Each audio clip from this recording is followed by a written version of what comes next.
الحمد للہ رب العالمین والعاقبۃ للمتقین والصلاة والسلام علی سید المرسلین۔ ناظرین کرام، السلام علیکم ورحمۃ اللہ وبرکاتہ۔ ایمان صفات کا عنوان لے کر آپ کی خدمت میں حاضر ہوں۔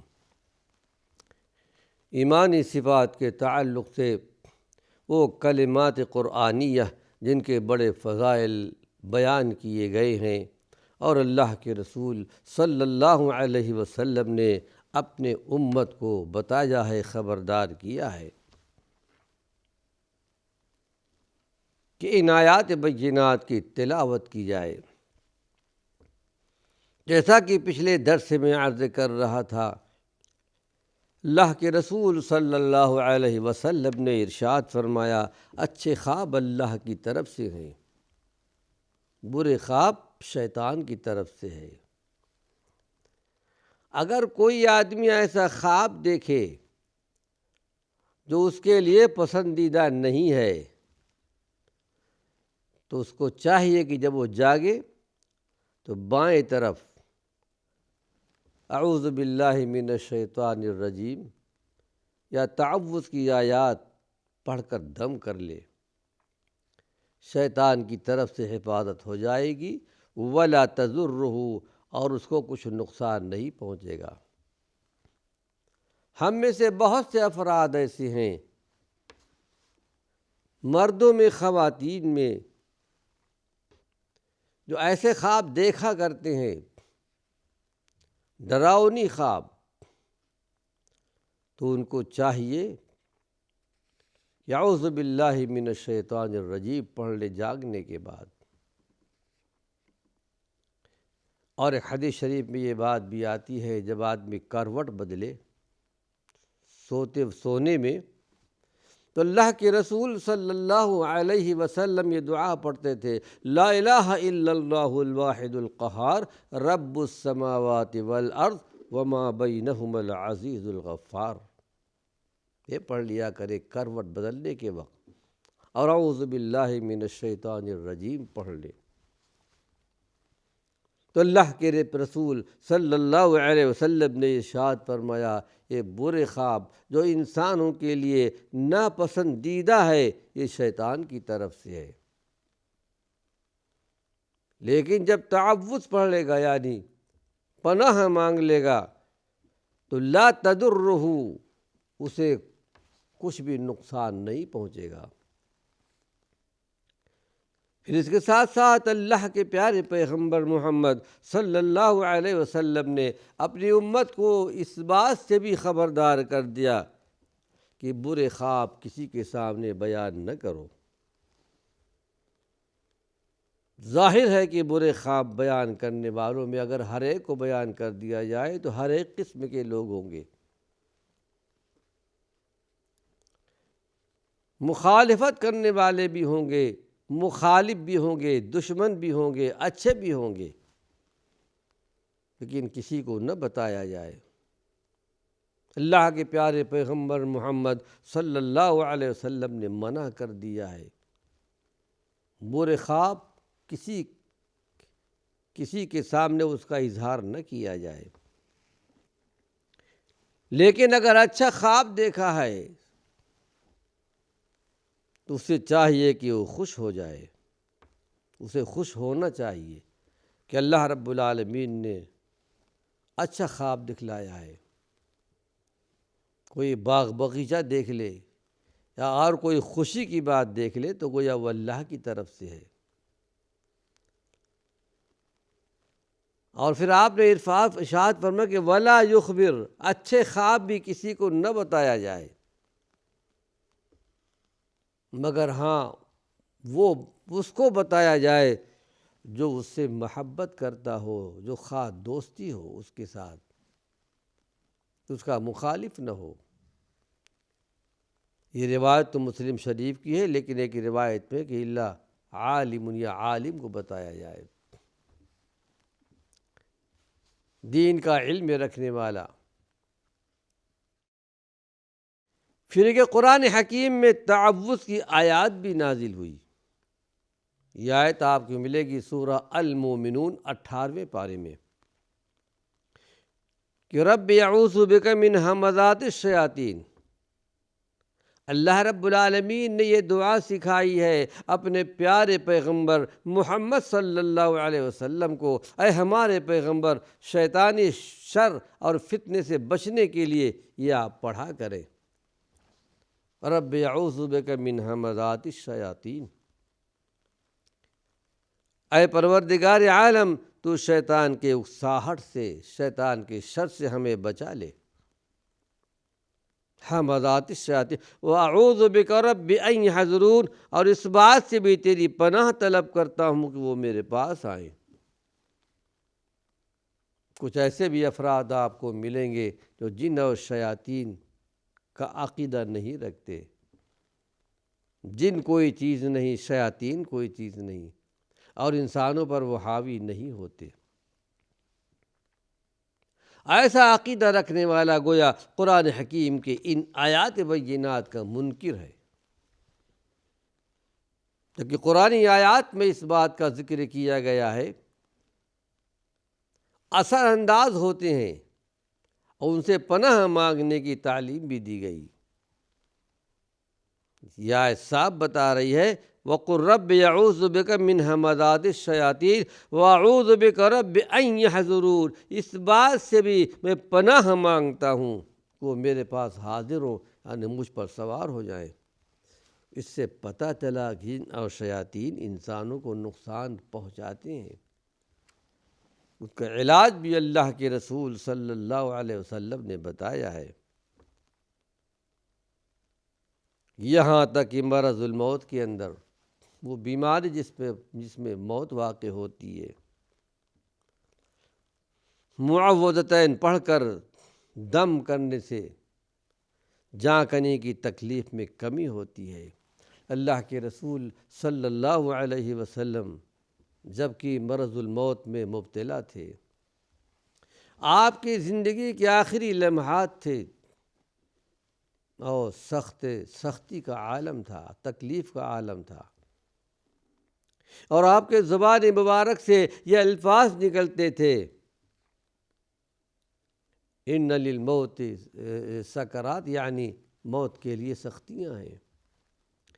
حضرت عائشہ صدیقہ بیان کرتی ہیں کہ آپ کے انتقال سے پہلے جب کسی کے بارے میں میں سنتی تھی کہ موت کی بہت سختی میں مبتلا تھے تو میں گمان کرتی تھی کہ ان کے گناہوں کی وجہ سے، نافرمانیوں کی وجہ سے، لیکن جب اللہ کے رسول صلی اللہ علیہ وسلم کو دیکھا کہ موت کی سختی آپ پر بھی آئی تو اس کے بعد سے میں نے یہ عقیدہ چھوڑ دیا، موت کی سختیاں ہر ایک کے لیے ہیں۔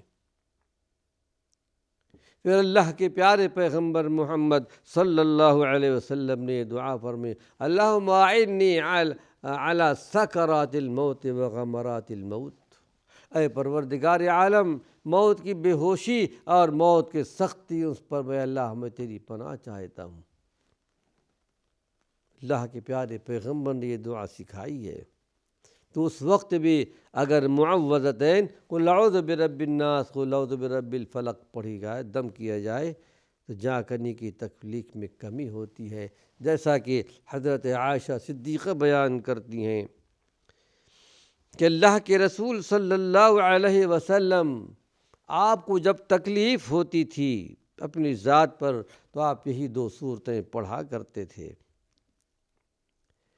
یہاں تک کہ جاں کنی کے عالم میں آخری لمحات میں اللہ کے رسول صلی اللہ علیہ وسلم پر معوذتین پڑھ کر دم کر رہی تھی اور آپ کے ہاتھ کو میں آپ کے جسم پر پھیر رہی تھی، رجاء برکتہا، یعنی برکت کے خیال سے، یعنی آپ صلی اللہ علیہ وسلم کے ہاتھ کو پکڑ کر اور آپ کے جسم پر پھیر دیا کرتے تھے، سر پر، چہرے پر۔ اللہ سے دعا ہے پروردگار عالم ہمیں ان حقائق کو سمجھنے کی توفیق نصیب فرمائے۔ قرآن جس طرح اللہ رب العالمین کی ذات عظمت و جلال والی ذات ہے، اور حقیقت میں اسی طرح اللہ رب العالمین کا کلام بھی ہے عظمت و جلال والا۔ قرآن کیا ہے؟ اللہ کی ایک صفت ہے۔ آئیے اس بات کا ذکر خیر کر رہا ہوں کہ اللہ کے پیارے پیغمبر محمد صلی اللہ علیہ وسلم پر قرآن کا نزول ہوا۔ پوری 23 سالہ زندگی میں، اور آپ کا قرآن سے کیا تعلق تھا، کس طرح تعلق تھا؟ قرآن مجید، فرقان حمید اور محمد صلی اللہ علیہ وسلم، کیا تعلق تھا آپ کا قرآن حکیم سے؟ آئیے ذرا ہم اور آپ جانتے ہیں۔ اللہ کے رسول صلی اللہ علیہ وسلم قیام اللیل میں قرآن مجید کی تلاوت کرتے تھے۔ تلاوت کرتے کرتے آپ سے یعنی زبان سے رونے کی آواز بھی آتی تھی، سینے سے گویا اس طرح آپ کے سینے سے آواز آتی تھی جیسے کوئی ہانڈی پک رہی ہو۔ آپ اللہ کے نبی تھے، اللہ کے رسول تھے، آپ کو بشارت سنائی گئی تھی کہ اللہ نے آپ کے سارے اگلے پچھلے گناہوں کو معاف کر دیا۔ آپ سید الخلائق ہیں، سارے مخلوق کے آپ سردار ہیں، سارے انسانوں کے سردار، انبیاء علیہم السلام کے سردار۔ مخلوقات میں آپ سے بہتر کوئی پیدا نہیں کیا گیا، نہ پیدا ہوا ہے۔ یہ درجہ، یہ مقام، لیکن پھر بھی اللہ کا ڈر، اللہ کا خوف۔ آپ کے سینے میں ایک دل بھی تھا۔ کچھ لوگوں کی باتوں سے آپ کی تکلیف بھی ہو رہی تھی۔ قرآن نے فرمایا وَلَقَدْ نَعْلَمُ أَنَّكَ يَضِيقُ صَدْرُكَ بِمَا يَقُولُونَ، اے ہمارے نبی، ہم جانتے ہیں کہ آپ کا سینہ تنگ ہوتا ہے مخالفین کی باتوں سے، جو آپ کی بات سننے کے لیے تیار نہیں ہے، آپ کا مذاق بھی اڑاتے ہیں، آپ کو تکلیفیں دیتے ہیں۔ ہم اس بات کو جانتے ہیں، لیکن فَسَبِّحْ بِحَمْدِ رَبِّكَ، آپ اپنے رب کی تسبیح بیان کرتے جائیے، اللہ کی عبادت کرتے جائیے، یہاں تک کہ آپ پر موت واقع ہو جائے۔ اسی لیے علماء نے لکھا ہے، اگر کبھی کسی سے کوئی تکلیف کی بات سننے میں آئے تو اس آیت کی تلاوت کی جائے۔ اس آیت میں تسلی کا سامان موجود ہے۔ اللہ رب العالمین نے اپنے پیارے پیغمبر کو تسلی دی ہے کہ وَلَقَدْ نَعْلَمُ أَنَّكَ يَضِيقُ صَدْرُكَ بِمَا يَقُولُونَ، آپ کے مخالفین جو کچھ کہہ رہے ہیں، ہم جانتے ہیں اس بات کو کہ آپ کو تکلیف ہوتی ہے، آپ کا سینہ تنگ ہوتا ہے۔ آپ سجدہ کرتے رہیے، اللہ کی تسبیح بیان کرتے رہیے، اللہ ان مخالفین سے نمٹ لے گا۔ تو اللہ کے رسول صلی اللہ علیہ وسلم کا قرآن حکیم سے یہ تعلق تھا کہ رات کی نمازوں میں قرآن کی تلاوت آپ کیا کرتے تھے۔ آگے حدیث آ رہی ہے، اس طرح روتے تھے جیسے کہ ہانڈی پک رہی ہو، آپ کے آنکھوں سے آنسو جاری ہو جاتے تھے۔ یہ روایت ابو داؤد شریف کی ہے، صحیح ترین روایت ہے۔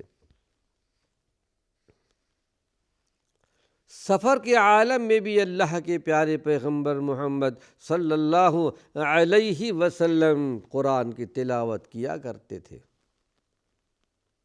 آپ سواری پر جا رہے ہیں،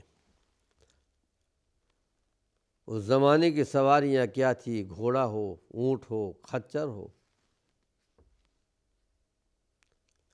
سواری پر بھی آپ نے قرآن کی تلاوت نہیں چھوڑی، آپ تلاوت کرتے جا رہے تھے، یہاں تک کہ ہجرت کے سفر کے موقع پر بھی اللہ کے رسول صلی اللہ علیہ وسلم نے، جبکہ آپ کا راستہ خطرات سے پر تھا، مکۃ المکرمہ سے لے کے مدینہ منورہ تک آپ تھے، آپ کے ساتھی صدیق اکبر تھے اور ایک راستہ بتانے والا شخص تھا۔ ایسے راستے جو خطرات سے پر تھے، لیکن اللہ کے رسول صلی اللہ علیہ وسلم قرآن کی تلاوت کرتے جا رہے تھے، چونکہ آپ جانتے تھے قرآن حکیم کی تلاوت میں سکون ہے، اطمینان ہے اور اللہ کی مدد شامل حال ہوگی۔ تو ہجرت کے موقع پر بھی اللہ کے رسول صلی اللہ علیہ وسلم قرآن حکیم کی تلاوت کر رہے تھے، جس کا ذکر سراقہ بن جعشم نے ایمان لانے کے بعد اس کا ذکر کیا تھا۔ سب جانتے ہیں کہ 100 اونٹوں کی انعام کے لالچ میں بہت سے مشرکین مکہ نکلے تھے آپ کو تلاش کرنے کے لیے، لیکن اللہ جن کا محافظ ہو، اللہ جس کی حفاظت کر لے، حقیقت میں اسے کوئی نقصان نہیں پہنچا سکتا۔ ہجرت کا حکم اللہ رب العالمین نے آپ کو دیا تھا، مشرکین مکہ کا گھیراؤ تھا آپ کے گھر کے باہر، انہی کے درمیان سے نکل گئے سورہ یاسین کی ایک آیت کی تلاوت کرتے ہوئے، لیکن اللہ رب العالمین نے سب کی آنکھیں پکڑ لی، کوئی آپ کو دیکھ نہیں سکا، بلکہ ایک مٹھی مٹی لے کر ان کے سروں پر ڈال دیا، اپنے سروں کو جھاڑتے رہے لیکن نہ آپ کو دیکھ نہیں پائے۔ ناظرین کرام، وقت ختم ہو چکا ہے، اللہ نے چاہا اور اسی عنوان سے کچھ مفید باتیں اپنے اگلے درس میں پیش کروں گا۔ وآخر دعوانا ان الحمد للہ رب العالمین۔